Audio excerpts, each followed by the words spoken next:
Bem-vindos ao nosso primeiro videocast. Hoje nós vamos falar um pouquinho sobre descobrindo as possibilidades do curso de biomedicina. E eu, Vanessa Santos, Soraya e Natália, somos do curso de biomedicina. E a nossa professora convidada, a professora Janaína Vasco, que tem um currículo excelente. Eu vou falar um pouquinho para vocês aqui, vou dar uma coladinha, tá? Porque é muita coisa. A professora Janaína, ela é graduada em biomedicina pela PUC de Goiás. Ela é professora universitária aqui na Tuiuti, também é supervisora dos nossos estágios aqui, é conselheira diretora e primeira secretária titular do Conselho Regional de Biomedicina aqui do Paraná, desde 2017.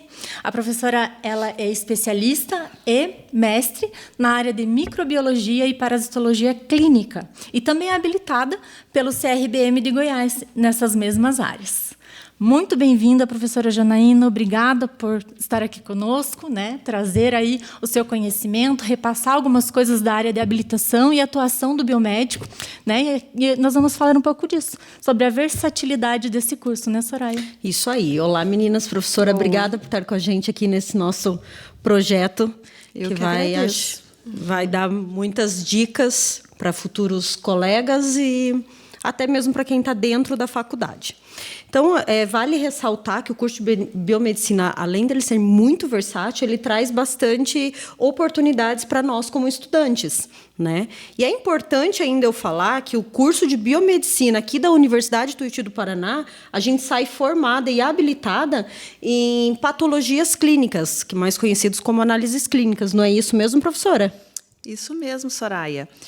Então, além dessa habilitação, o biomédico formado aqui na Tuiuti, ele tem a oportunidade ainda de transitar, conhecer e escolher dentre as mais de 30 áreas de habilitação do profissional biomédico.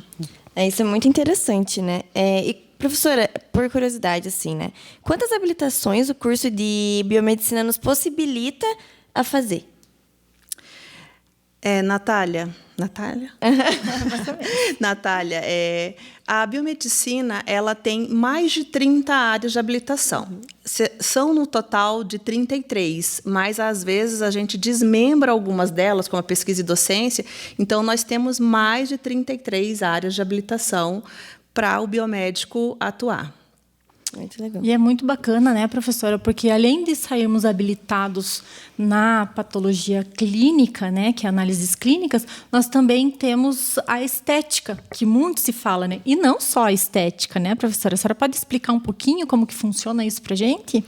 Sim, claro. Eu vou falar um pouquinho para você, Natália, e para todos que estão nos assistindo, que a biomedicina, nós temos uma vasta área de atuação, de habilitações. Então, é bem importante a gente entender que as habilitações são como especializações dentro da biomedicina e as áreas de atuação são os locais, e depois a gente pode falar um pouquinho melhor sobre isso.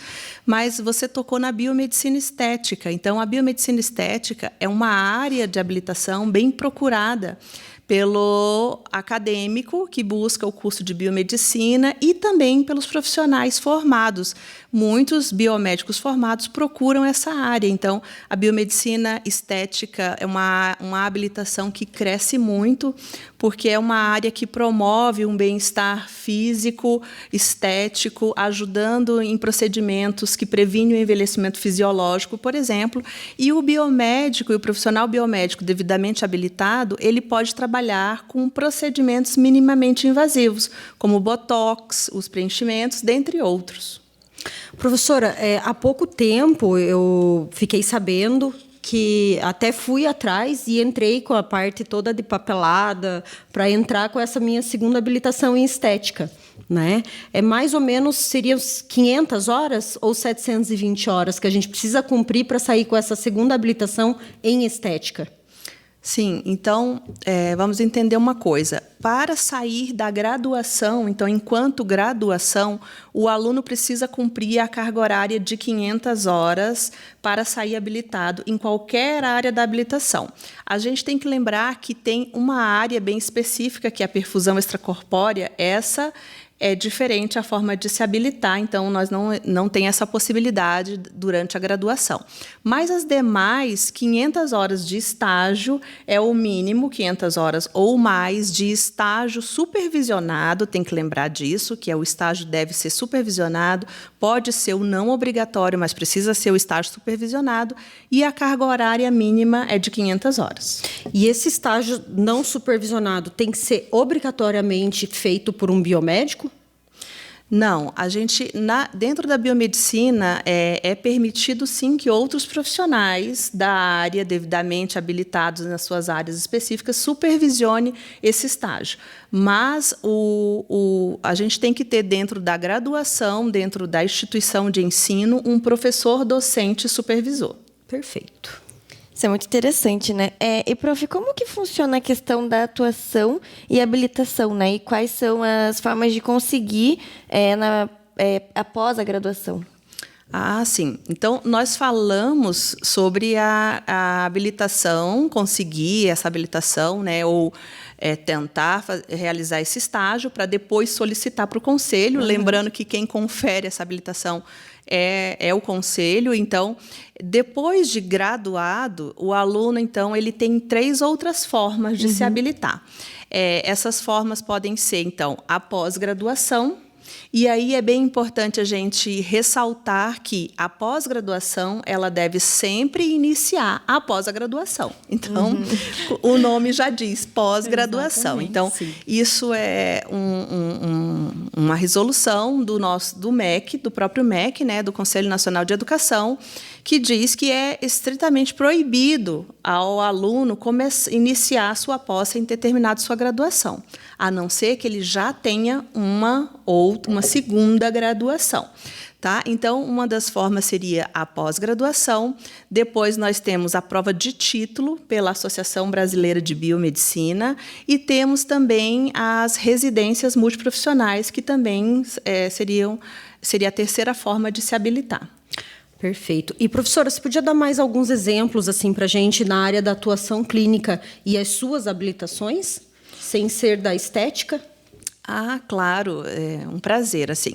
São muitas áreas, realmente, e a gente tem que pensar, assim, que a biomedicina, ela tem 2 grandes áreas de atuação, né? Então, vamos pensar, são 2 grandes áreas de atuação. A primeira delas seria a área clínica, que seria a atuação profissional, que seria as clínicas, né? E depois a área acadêmica, que seria a habilitação em pesquisa e docência, que é uma vertente das instituições de ensino estaduais e federais, né? Então, quando a gente fala em áreas de atuação, então o profissional ele tem que lembrar que para ele atuar em algumas áreas, como, por exemplo, a área de vacina, ele precisa estar habilitado em imunologia. Para ele trabalhar com sangue, processos transfusionais, ele precisa buscar a habilitação em banco de sangue. O aconselhamento genético, por exemplo, para atuar nessa área, precisa estar habilitado em genética, e assim sucessivamente. Então, são várias áreas de atuação, e é bem importante que o profissional que siga por uma dessas áreas veja quais habilitações são necessárias para que ele possa atuar nessa área, para ele não incorrer em processos éticos ou erros nesse sentido. Tem uma área também, professora Diana, que é muito pouco conhecida, ou pouco falada, na verdade, que são as PICs. E, inclusive, em prefeituras existem concursos públicos para essa área, né? E também tem a questão de novas habilitações incluídas pelo Conselho Federal. A senhora pode trazer um pouquinho disso para nós? Ah, muito boa essa pergunta, Vanessa. Nós temos as PICs, né, que são as Práticas Integrativas e Complementares em Saúde, uma habilitação relativamente nova, não é das mais novas, até vou citar algumas outras mais novas, mas as PICs, então, são atuação em práticas integrativas, e ela veio atender a uma demanda que vem crescendo muito, como você mesma comentou, nos concursos públicos, nas prefeituras, em unidades de saúde, então, que incorporaram essas atividades das práticas integrativas. como, por exemplo, a musicoterapia, a ozonioterapia, a acupuntura, são atividades relacionadas às PICs. Então, eu acho uma área muito interessante e eu acho muito importante incentivar os profissionais a buscarem essas áreas, porque elas realmente trazem o concurso público. Tá? Sim, é muito legal, né? Porque o aluno ele pode escolher a habilitação e se aprofundar naquilo que ele mais se identifica. É muito interessante. Exatamente, Nath. E é assim, até para os futuros alunos de biomedicina, né, do nosso curso, como já foi dito, que é um curso muito versátil. Então, assim, a área da biomedicina está crescendo muito, o mercado de trabalho está muito grande. Que abrange assim as 33 ou mais atuações que a gente tem na biomedicina, né? Então, a área da biomedicina cresceu bastante,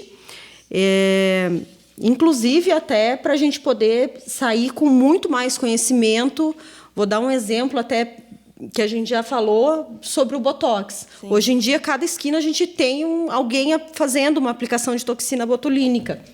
E a gente do curso de biomedicina, a gente tem muito mais respaldo para fazer essa aplicação muito mais segura e com bastante eficácia, né? Sim, porque o nosso curso ele nos dá essa possibilidade de aprender dentro de todas as disciplinas, né?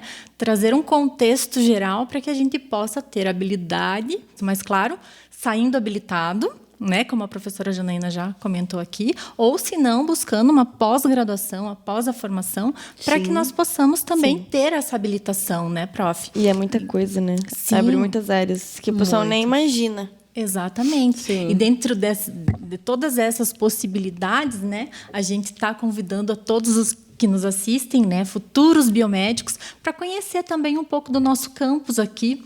Eu agradeço a todos pela participação. Professora Jana, muito obrigada pelo seu tempo, né, por nos trazer aí esse conteúdo de conhecimento, para que a gente saia daqui um pouco mais aliviado, sabendo que lá o mercado de trabalho nos espera com muitas possibilidades. Sim. Muito obrigada. Nossa, eu que agradeço. Assim, para mim, estou muito feliz de falar um pouquinho sobre a biomedicina. Eu convido a todos para acompanhar, inclusive, os canais dos nossos conselhos, o Conselho Federal e o Conselho Regional da 6ª Região aqui do Paraná e demais regionais, são 6 regionais, então convido para que vocês conheçam, para que vocês acompanhem as novas resoluções. O nosso Conselho Federal acabou de lançar 4 novas habilitações, né? Então é bem importante irem acompanhando quais são essas áreas. O pessoal da fisiologia do esporte acabou gerontologia, então são áreas que acabaram.